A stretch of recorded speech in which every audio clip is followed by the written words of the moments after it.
High rated corporate से हो गया। अब conversion of ECB into equity. ECB into equity का क्या मतलब है? अगर मैंने बाहर से लोन लिया है या मैंने कहीं से भी लोन लिया है, उसको मैं पे किस में करूंगी? कैश में। लेकिन अगर मैं पे नहीं कर पाई और मैं कंपनी हूं, तो मैं ये भी तो हो सकता है कि मैं अपने इक्विटी शेयर्स अलॉट कर दूं कि मैं दे नहीं पा रही हूँ loan.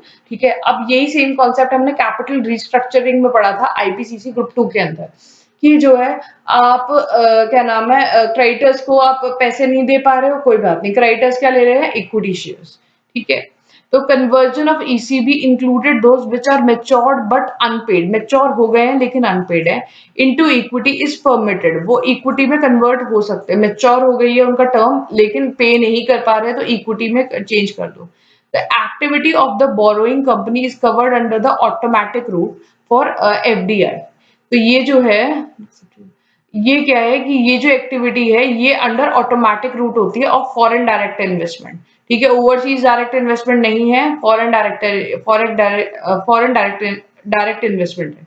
Government approval is received, government का अप्रूवल भी मिल गया, मतलब आरबीआई का अप्रूवल मिल गया, एफडीआई, या तो गवर्नमेंट का अप्रूवल मिल जाए उसको इक्विटी में करने के लिए, या फिर वो एफडीआई हो जाए ऑटोमेटिक रूट के through, where applicable the foreign equity participant as per FDI policy, right?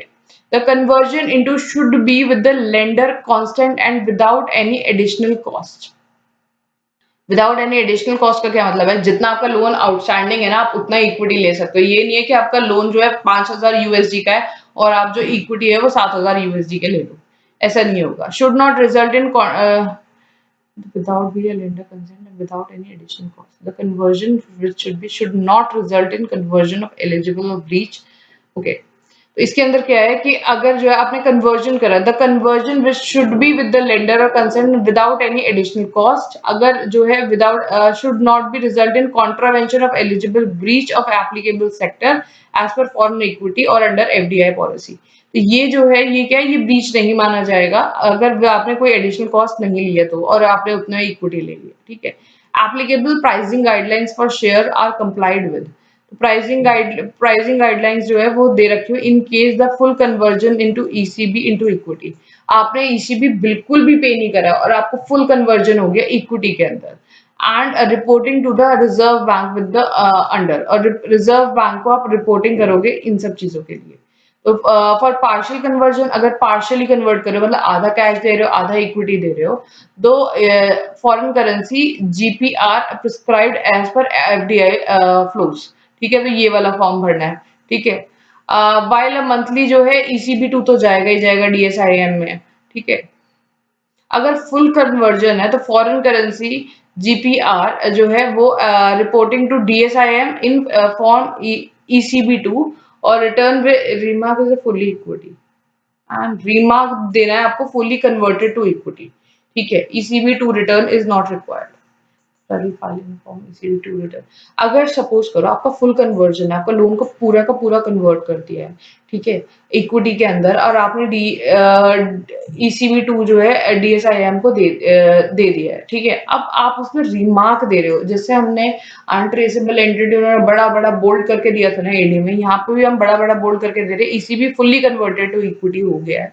तो अब आपको सब्सिक्वेंटली ना ईसीबी 2 फाइल करने की जरूरत नहीं, क्योंकि एक्चुअली आपका एक्सटर्नल कमर्शियल बोरोइंग तो रहा ही नहीं है, उन्होंने तो आपकी पूरी इक्विटी में इन्वेस्ट कर दिया है, तो वो तो आपके जो है आप उनकी सब्सिडरीज बन जाओगे।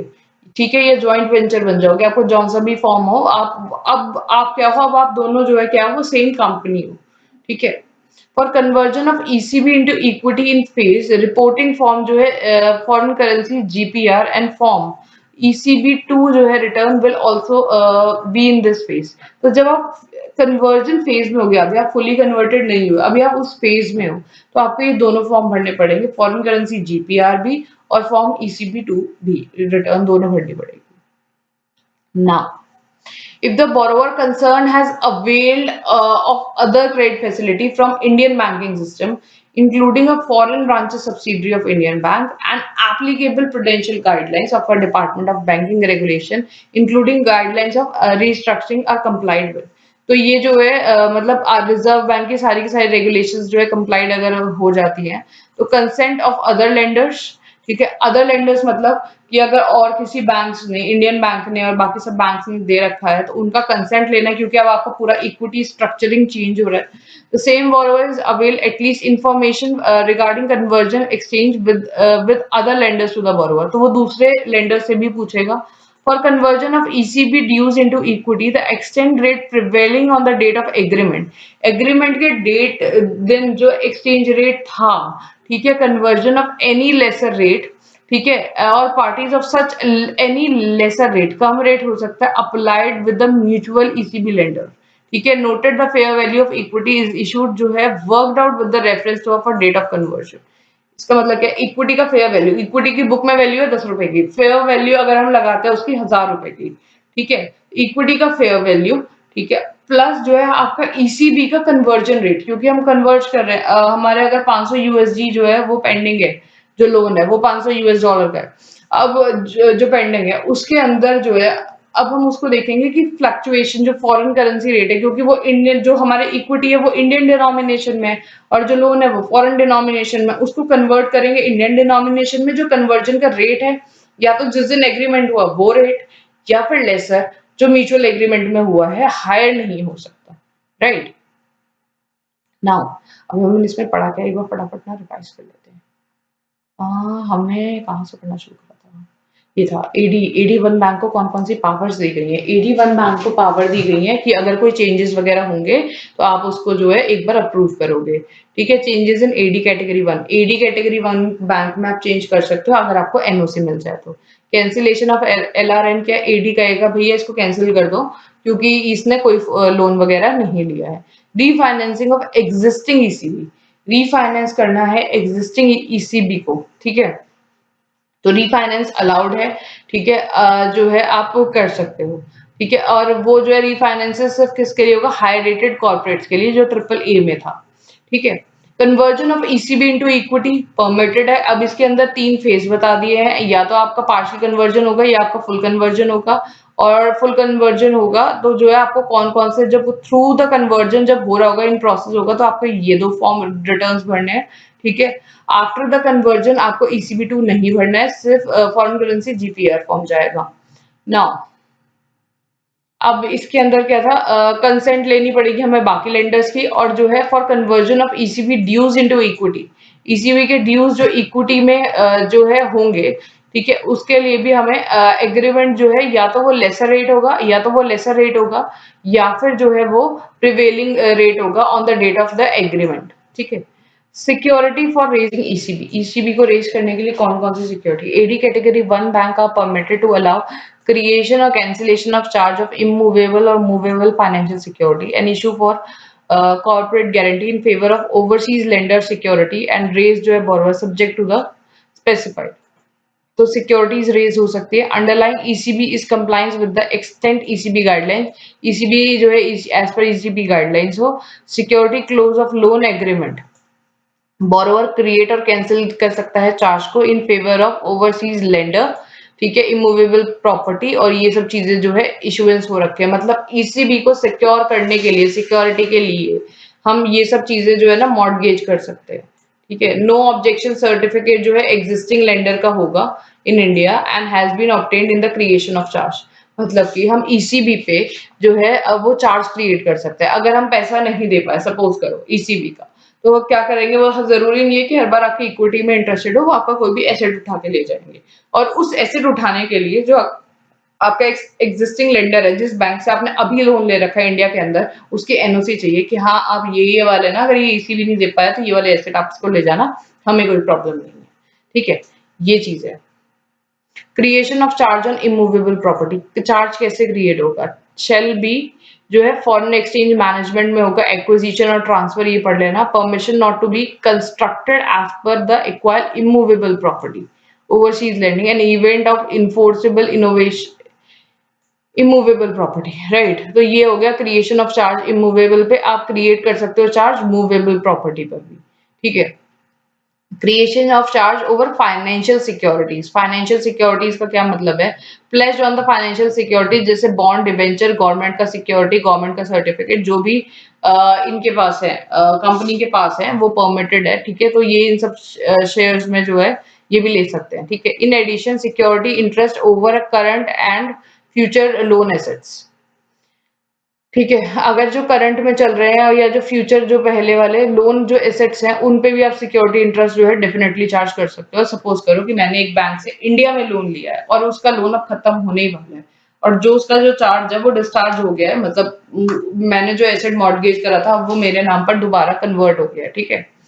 उसका चार्ज अब मेरे पास है, तो वो सब मैं उसको ईसीबी वाले जो है ना वो कहेंगे अच्छा आपका ये वाला लोन 2 महीने में एक्सपायर हो रहा है, ठीक है, तो जो इस वाले के अंडर जो ये चल रहा है ना, जब ये ओवर हो जाएगा तो ये भी हमारा, right.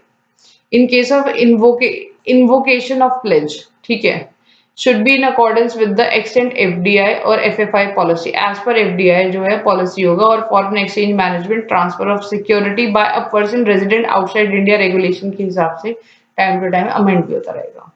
Now issue of corporate और पर्सनल गारंटी, कॉर्पोरेट और पर्सनल गारंटी का क्या मतलब है? अ बोर्ड रेजोल्यूशन। कॉर्पोरेट गारंटी का क्या मतलब है? कंपनी की। पर्सनल गारंटी का क्या मतलब है? किसी एक पर्सन जो है अपनी गारंटी भी ले सकता है। तो बोर्ड रेजोल्यूशन होगा to issue a corporate guarantee for the company issuing such guarantee, specify the name of the officials, ठीक है, जो उनके नाम होंगे। Specify request for individual to see personal guarantee, personal guarantee भी आप दे सकते हो, ठीक है। अब the security shall be in the provision of foreign exchange management, ECB credit essence enhance guarantee by a party, ये सब जो है वो देंगे। एडिशनल रिक्वायरमेंट, अब एडिशनल क्या है? तो अभी हमने सिर्फ क्या पढ़ा है कि गारंटी जो है सिक्योरिंग कैसे होता है, या तो हम उसको किसी एसेट के अगेंस्ट सिक्योर कर सकते हैं, ठीक है, जो ऑलरेडी जो है किसी फ्यूचर मतलब अभी फ्यूचर में खत्म होने वाला है लोन उसके, या जो करंट लोन चल रहा है उसके भी मॉर्गेज कर सकते हैं, ठीक है। शेयर्स नहीं, गवर्नमेंट सिक्योरिटीज में कर सकते हैं, ठीक है। अब क्रिएशन ऑफ चार्ज जो है फाइनेंशियल एसेट्स, ये तो वही वाला हो गया। नाउ है पर्सनल गारंटीज। गारंटी क्या है? एक कॉर्पोरेट भी हो सकते हैं, कंपनी गारंटी ले सकते हैं पूरे जितने भी बोर्ड मेंबर से मिलकर, या एज अ पर्सन भी कोई गारंटी ले सकता है। नाउ एडिशनल रिक्वायरमेंट क्या है? एडिशनल रिक्वायरमेंट जो है ensure that the changes permitted are in conformity with the applicable ceiling, ठीक है।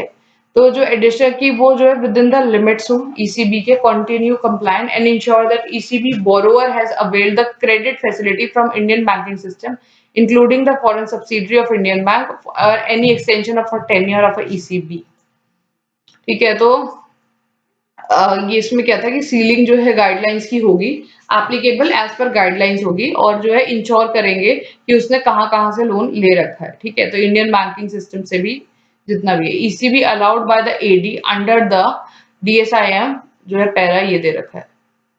Special dispensation under the ECB framework, ठीक है। डिस्पेंसेशंस क्या होता है? ईसीबी जो है फैसिलिटी ऑयल मार्केट, अब ये जो है ना अलग अलग जो है कंपनी स्पेसिफाई कर दी अलग अलग सेक्टर्स, ठीक है। तो इसमें क्या है? ऑयल ऑयल मार्केटिंग कंपनी के लिए क्या है, इसके अंदर एग्जाम्पल दे रखा है ओएमसी का, oil marketing companies can raise ECB for working capital purpose के लिए with the minimum average maturity of 3 years from all recognized lender under the automatic route without mandatory hedging।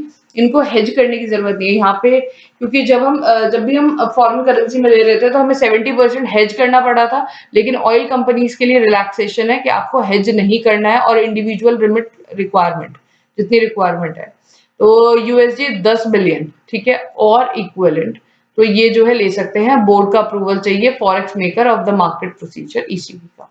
Now ECB facility for startup, startups के लिए क्या क्या है, ठीक है। Eligible कौन है? Startup by the CG as on the date of raising ECB, तो रिकॉग्नाइज स्टार्टअप होना चाहिए जो सेंट्रल गवर्नमेंट के थ्रू हो, ठीक है। मिनिमम जो है 3 इयर्स के लिए। रिकॉग्नाइज लेंडर कौन है? दे कौन सकता है? एफएटीएफ कंप्लाइंट वाले, ठीक है। तो फॉरेन एक्शन टास्क फोर्स जो है दे सकती है, financial action task force, right, ठीक है, वो दे सकती है। Overseas over direct investment policy will not be consider for recognising a lender under this framework, तो ओडीआई की पॉलिसी जो है नहीं देखी जाएगी। फॉर्म्स कौन सा जाएगा?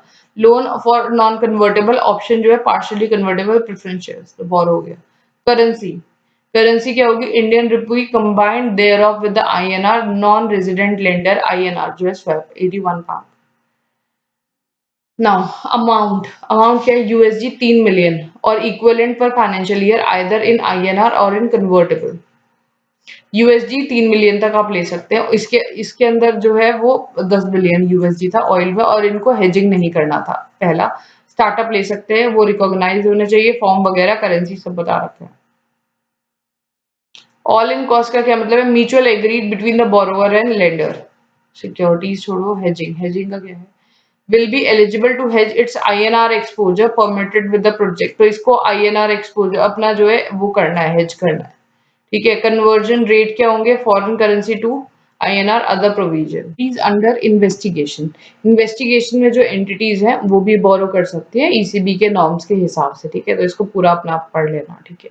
ECB by entities under restructuring और ECB facility for refinancing stress asset.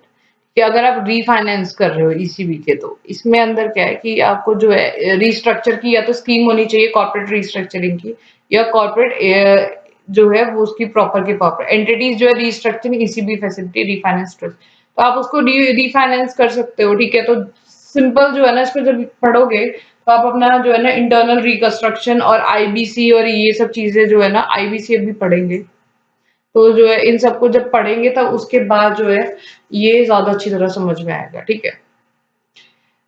Dissemination of information. Dissemination of information क्या है कि आप इंफॉर्मेशन दोगे ऑटोमेटिक और approval route put by the RBI की आप वेबसाइट पे होगा। ठीक है। कंप्लायंस विद द गाइडलाइंस, जो भी फेमा की जो गाइडलाइंस है और जो कैटेगरी वन ने जो भी लगाई है ईसीबी की जितनी गाइडलाइंस है वो। अब ये तो हो गया है यहाँ पे ये खत्म। ठीक है, लास्ट के 2-3 पॉइंट्स जो है ना, वो जब हम बाकी चैप्टर्स करेंगे ना, ये 9th और ये 10th, ये जो है ये वाले पॉइंट तब ज्यादा अच्छी तरह समझ में आएंगे। बाकी आप एक बार खुद रीड आउट कर लेना। ठीक है। और अभी के लिए इतना ही। चैनल अगर सब्सक्राइब नहीं कर रहे हैं then please do subscribe. Thank you. और कल करेंगे हम पीएमएलए की क्लास कल